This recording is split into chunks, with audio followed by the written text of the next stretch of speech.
Springs, Florida, was known for its beauty, a hidden gem for divers seeking adventure in its crystal-clear waters.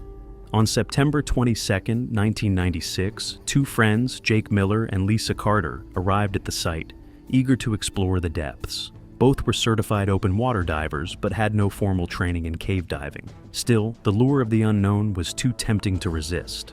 As they geared up, they went through the basics. The plan was discussed thoroughly just before they started their descent. Neither carried a safety guideline, a thin rope that trained cave divers used to find their way back. To them, it seemed unnecessary. They had dived together many times before, trusting their instincts and experience. The initial descent was breathtaking. At 60 feet, the entrance to the cave opened before them. They switched on their flashlights to illuminate their way. Jake led the way, moving cautiously into the narrow passage. Lisa followed closely behind, her heart pounding with both excitement and unease. As they ventured deeper, the passage narrowed. At 148 feet, they had gone farther than intended, but neither voiced concern. They were surrounded by silence, save for the rhythmic sound of their breathing through their regulators. Their lights danced along the limestone walls, revealing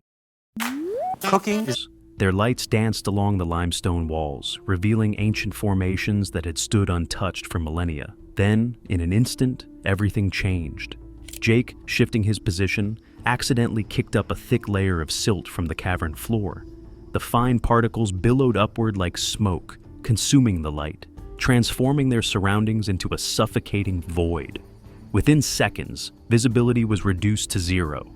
Lisa felt a surge of panic. She reached out, hoping to grasp Jake's arm, but her fingers met only empty water. The cave, once awe-inspiring, had become a prison. She forced herself to stay calm, breathing slow and steady. She knew panic was the greatest threat in an emergency. But Jake wasn't so lucky. Disoriented and blind, he flailed in the darkness, trying to retrace his steps. He turned in one direction, then another, each move only worsening his confusion. His breath quickened, draining his air supply at an alarming rate. His hand brushed against a narrow crevice in the rock, and in his desperation, he tried to squeeze through, but his tank and harness wedged him in place. He couldn't move at all. Panic surged through his body as there was no visibility.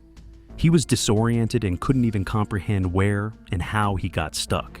It was pitch dark and he was wedged completely. Meanwhile, Lisa's mind raced. She swept her arms through the silt cloud, searching for any sign of her partner.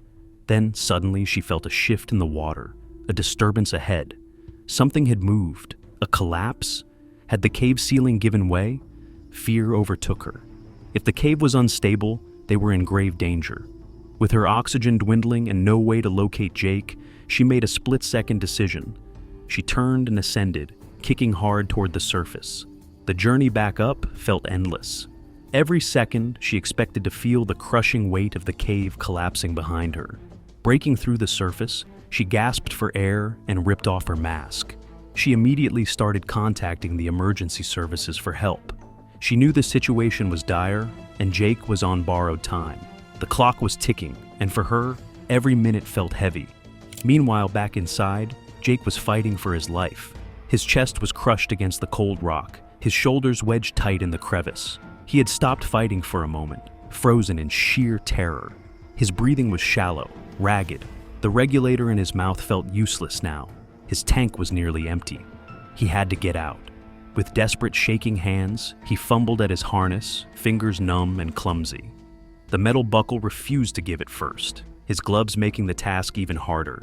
He pulled again, harder this time. The strap loosened. He detached himself from the harness and tank. Suddenly, he was free. His body floated backward, weightless. But now he was blind in the swirling cloud of silt. No light, no direction. No tank meant no air. He had to make an escape in order to save himself from drowning. The situation he was in, odds were completely against him. He turned, reaching instinctively for a line that wasn't there. His lungs burned. His air was almost gone. He had to get out. Jake pushed off from the rock, kicking hard, trying to ascend.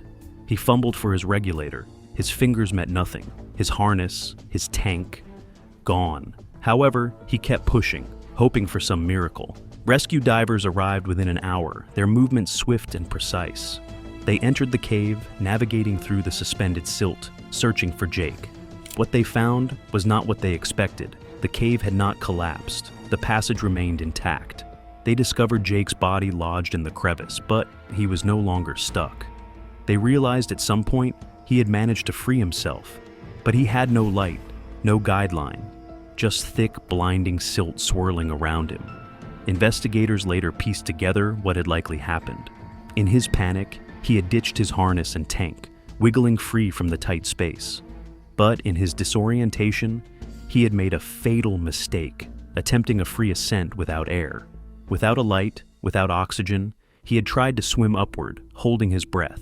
As he rose, expanding gases in his lungs likely caused an embolism, leading to unconsciousness before he ever reached safety. His lifeless body was found at the 44-foot mark, drifting silently in the gloom. The news spread quickly, and early reports mistakenly blamed a cave collapse for the tragedy. But experts knew better. This was not the first, nor would it be the last, case of an untrained diver succumbing to the hidden dangers of an underwater labyrinth. Lisa, though devastated, survived. She would later admit she had underestimated the risks. The lack of a guideline, the absence of proper training, it all seemed so obvious in hindsight. Paradise Springs had been their playground, but that day, it became Jake's tomb. On January 31,